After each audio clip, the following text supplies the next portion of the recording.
Good morning student. Electrician of heater द्वितीय वर्ष के छात्रों के लिए वर्कशॉप कैलकुलेशन और साइंस विषय का नियमित की बुक से रिवीजन कराया जा रहा है। तो जिन छात्रों को कहीं पे भी किसी भी अध्याय में समझने में दिक्कत आई है तो ये रिवीजन क्लास उनके लिए बहुत ही हेल्पफुल होगी, जिससे कि वो क्वेश्चन को कैसे हल करते हैं, प्रश्नों को कैसे हल करते हैं, ये सीख जाएंगे और उनका रिवीजन भी हो जाएगा जो पहले से पढ़ चुके हैं। तो आप क्वेश्चन देखिए, क्वेश्चन संख्या 7। इस अध्याय में हम area of cutout regular surfaces, मतलब कि नियमित आकृतियों से अगर कुछ काट कर निकाल लिया जाता है तो शेष पार्ट का जो क्षेत्रफल है वो कैसे निकालेंगे। जैसे हमें वर्ग का क्षेत्रफल पता है ज्ञात करना, अगर वर्ग से हम एक वृत्त का खंड काट कर निकाल लेते हैं तो शेष पार्ट का क्षेत्रफल क्या होगा, कैसे निकलेगा, आज उन्हीं बातों पे चर्चा हो रही है। क्वेश्चन संख्या 7 देखिए, इसमें आपको एक दिखाया गया है कि एक रिंग जैसा आकृति दिखाई दे रहा है। मान लीजिए कि एक बड़ा वृत्त था जिसका डायमीटर क्या था 38 mm। एक बड़ा सर्किल है जिसका डायमीटर क्या है 38 mm। उसमें से एक इनर सर्किल है जिसका डायमीटर कितना है 32 mm। ये काट कर निकाल लिया गया है। तो ये जो इस तरह से छायांकित भाग है इसका क्षेत्रफल क्या होगा, तो कैसे निकलेगा। तो सबसे पहले आपको करना क्या होगा कि पूरे बड़े वाले सर्किल का आप क्षेत्रफल निकाल लेते तो आपको पूरा क्षेत्रफल निकाल आता, जो कि इस बड़े वाले डायमीटर परिधि के अंतर्गत होता है। फिर छोटे वाले का हम निकाल लेंगे तो हमें वो क्षेत्रफल पता चल जाएगा कि छोटे वाले परिधि के अंतर्गत जो होगा। तो बड़े वाले में से छोटे को घटा देंगे तो बच क्या जाएगा छायांकित भाग का क्षेत्रफल, और यही हमें ज्ञात करना है। तो कैसे हल करेंगे, पाई बड़े वाले का क्षेत्रफल ए बराबर पाई r1 स्क्वायर। r1 की जगह पे क्या लेंगे, d का आधा कर देंगे। d कितना है 38, 38 का आधा कितना होगा 19 mm। तो एरिया बराबर हो जाएगा 3.14 गुणे 19 का स्क्वायर। 19 का स्क्वायर कितना होगा 361।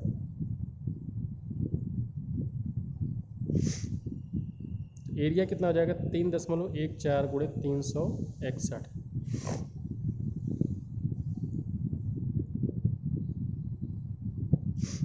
उत्तर क्या आएगा 1133.54 mm स्क्वायर।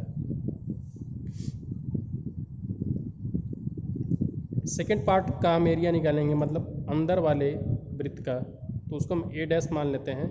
और इसके लिए भी फार्मूला क्या होगा पाई r2 स्क्वायर। r2 क्या होगा इसमें 32 का आधा 16, तो पाई का मान 3.14 और गुणे 16 का स्क्वायर। तो 16 का स्क्वायर कितना हो जाएगा 256। तो 3.14 गुणे 256।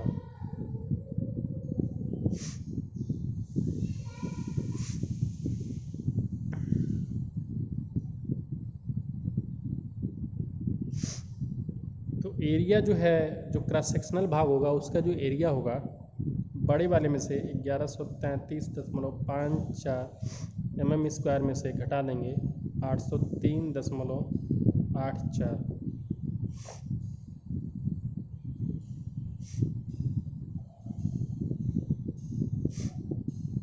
तो आएगा क्या 329.7 mm स्क्वायर। तो इस प्रश्न का उत्तर क्या हो जाएगा 329.7 mm square.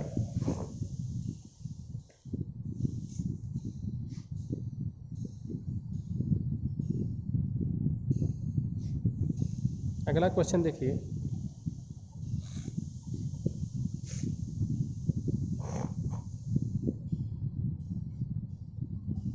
Area of shaded part, मतलब ये जो शेडेड पार्ट है उसका एरिया ज्ञात करना है।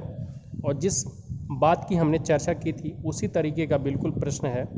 शुरुआत में जैसा हमने आपको समझाया था कि area of cutout of regular surfaces का मतलब क्या होता है कि जैसे ये अगर पूरे आकृति को आप देखें तो ये क्या है, वर्गाकार आकृति है।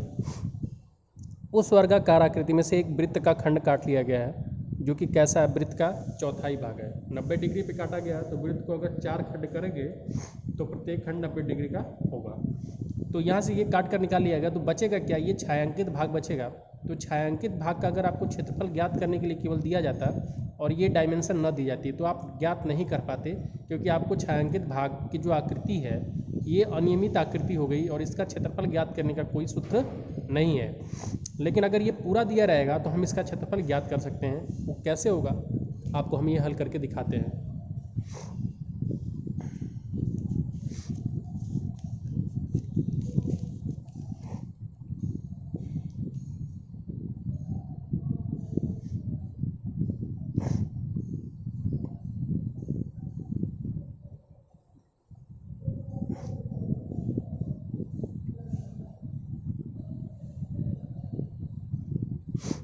तो ये देखिए एक रेक्टेंगुलर पार्ट है, वृत्त आयताकार पार्ट है। कैसे आप देखेंगे तो ऊपर की जो डायमेंशन है, इतनी डायमेंशन वो 40 है और नीचे की जो डायमेंशन है 60 है। और इसका जो स्क्वायर काट करके वृत्त का खंड काट कर निकाला गया, उसका रेडियस कितना है, 200। तो अगर ये रेडियस 200 है तो ये पार्ट भी कितना होगा, 200 होगा, और ये पार्ट भी कितना हो जाएगा, 200। तो 200 में अगर 40 जोड़ देंगे तो हमें ये पता चल जाएगा कि ये कितना है, 240 का है। और 200 में अगर ये 100 जोड़ देंगे तो हमें पता चल जाएगा कि ये कितना है, 210 का है। ध्यान दीजिएगा, आपको समझ में आ रहा होगा। जैसे कहने का मतलब ये है कि यहाँ से ये काट कर निकाला गया है,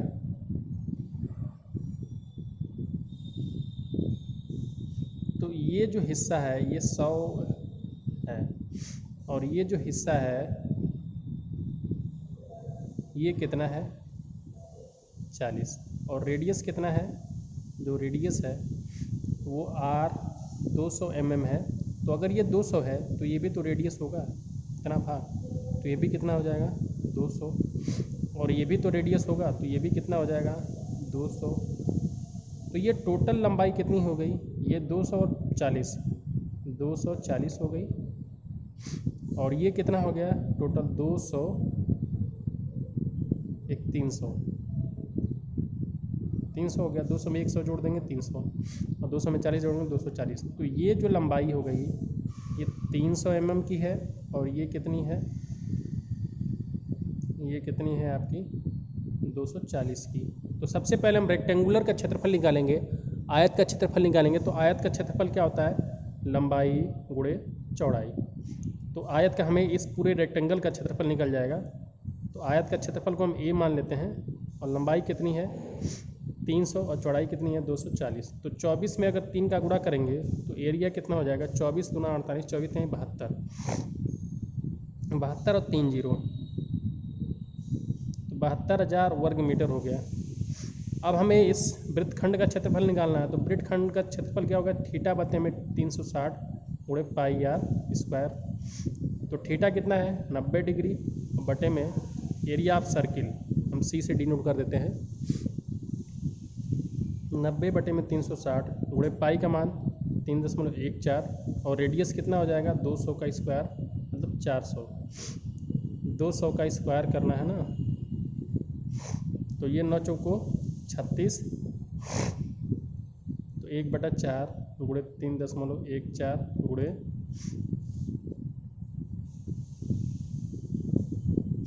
इसको कटाएंगे, ख़त्म हो जाएगा, 2 जीरो इसको ख़त्म कर देगा, 31 4 2 जीरो यहाँ पे लग जाएगा, 31,400। तो ये जो सर्किल है इसका जो क्षेत्रफल कितना आ गया, 31,400 mm का स्क्वायर। और पूरे आयत का क्षेत्रफल कितना है, 72,000 mm का स्क्वायर। लेकिन हमें इस पार्ट का निकालना था, छायांकित भाग का। तो 72,000 में से 31,400 घटा देंगे। तो 72,000 में से अगर हम 31,400 माइनस कर देंगे तो 0 0, 10 में से 4 6, एक में से 0, 7 में 3 गया 4।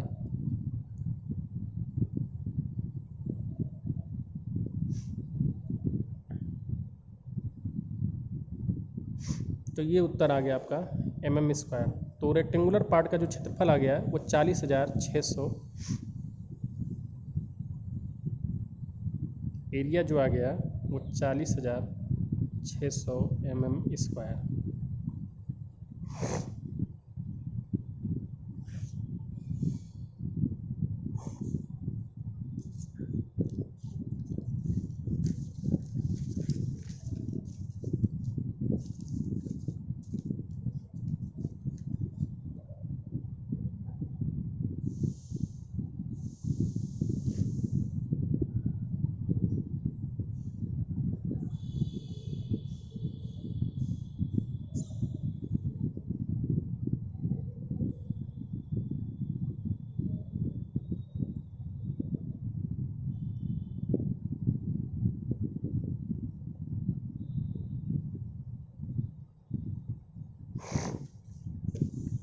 नाइन्थ नंबर का जो क्वेश्चन है थोड़ा सा कठिन लगेगा, लेकिन ये भी निकाला जा सकता है।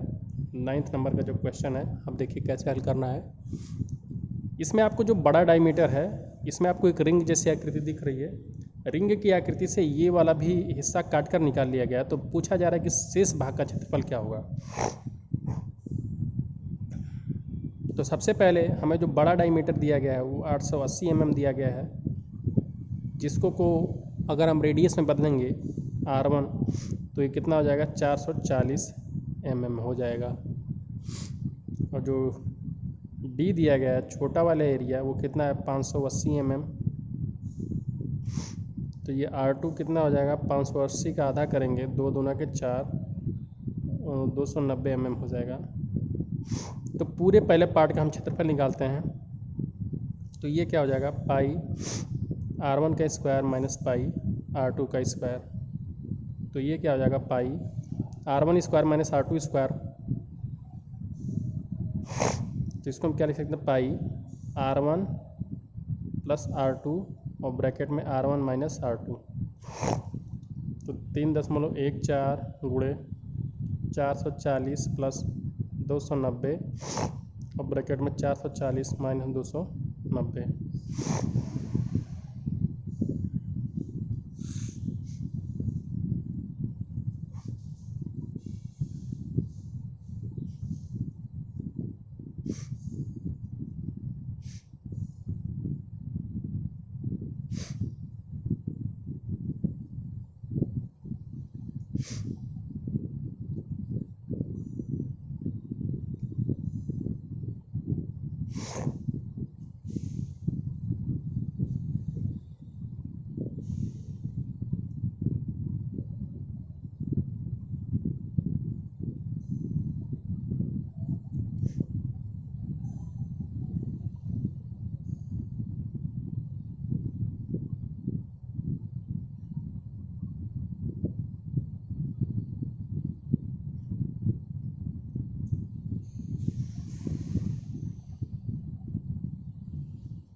ये हो गया क्षेत्रफल आपका इस पूरे रिंग का।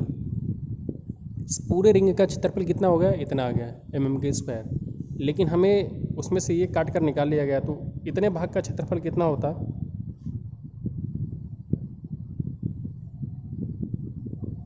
तो अगर ये 135 डिग्री है तो ये वाला भाग कितना हो जाएगा 360 डिग्री में से घटा देंगे 135 5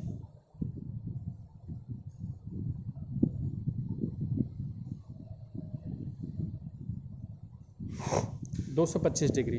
तो ये जो एंगल है 225 डिग्री है और हमें उसी का मान निकालना है। तो थीटा बटे में 360 इंटू पाई आर स्क्वायर। और पाई आर स्क्वायर का मान कितना आ गया है इतना आ गया है। तो थीटा कितना है 225 बटे में 360 इंटू 343 830 mm²।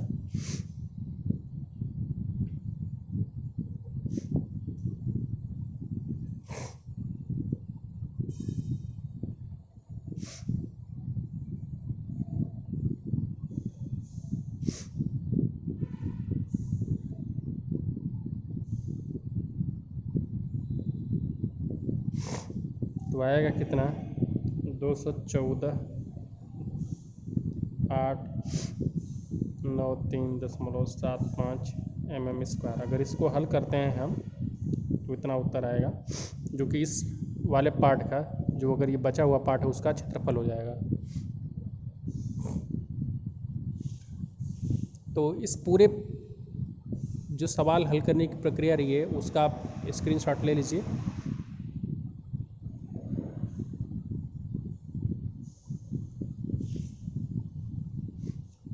अगला जो क्वेश्चन है इसमें आप देखिए, बहुत ही आसान सा प्रश्न है कि एक इक्विलेटरल ट्रायंगल है, मतलब समबाहु त्रिभुज है। ये प्रश्न सबसे हो जाना चाहिए था, 10वां नंबर का जो प्रश्न है। इक्विलेटरल, आपको ये डायग्राम दिखाई दे रहा है, एक इक्विलेटरल ट्रायंगल है जिसकी साइड्स कितनी है, 6 सेंटीमीटर की है। मतलब एक समबाहु त्रिभुज जिसकी सारी भुजाएं बराबर होती हैं, तो एक समबाहु त्रिभुज है। इसमें से एक सर्किल जो है, इनर सर्किल ड्रा किया गया है, और सबसे पहले जो इक्विलेटरल ट्रायंगल है इसकी साइड्स कितनी है, 6 सेंटीमीटर की हैं। तो अगर हमें इसका क्षेत्रफल निकालना होता है कि एरिया क्या होगा सर्किल का, तो कड़ी में 3/4 इंटू भुजा का वर्ग होता है 6 का वर्ग। तो ये हमारा क्षेत्रफल निकल जाता है किसका,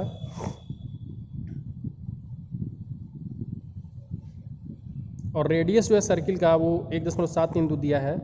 तो सर्किल का जो है रेडियस निकाल लेंगे, सर्किल का भी क्षेत्रफल निकाल लेंगे और छायांकित भाग का क्षेत्रफल निकल आएगा। तो ये आपका हो जाएगा a बराबर कड़ी में 3 और 6 6 के 36/4, 4 9 36। तो a बराबर कितना हो जाए 9 कड़ी में 3 सेंटीमीटर का स्क्वायर। अब हम निकालते हैं एरिया ऑफ सर्किल। तो 3.14 गुणे पाई आर स्क्वायर, तो पाई का मान 3.14 हो गया। आर कितना है 1.732 का स्क्वायर।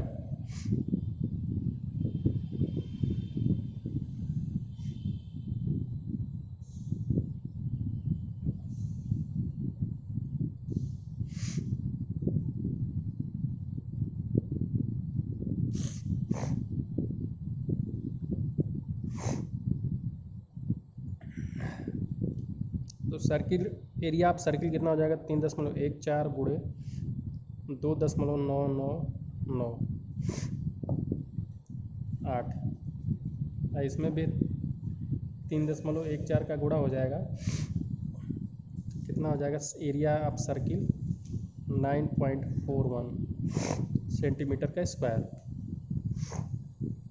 तो रिमेनिंग पार्ट का जो क्षेत्रफल हो जाएगा वो एरिया 9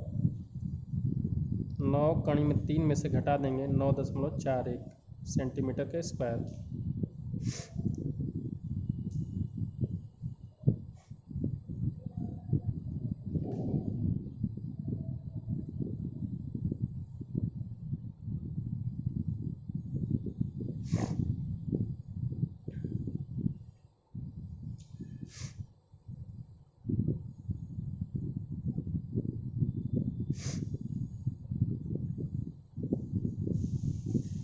तो ये बचेगा कितना 7.73 सेंटीमीटर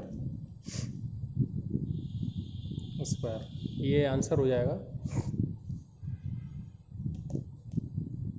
तो आज के लिए वीडियो में इतना ही। वीडियो देखने के लिए धन्यवाद। जल्द ही आपको एस्टिमेशन एंड कॉस्टिंग का नया चैप्टर शुरू किया जाएगा, जिसमें इलेक्ट्रीशियन से संबंधित जितनी भी एस्टिमेशन एंड कॉस्टिंग के उदाहरण होंगे वो आपको दिखाए जाएंगे, और फिटर से भी संबंधित दिखाए गए थे और रिवीजन क्लास में भी दिखाए जाएंगे। तो आज के लिए आपको धन्यवाद।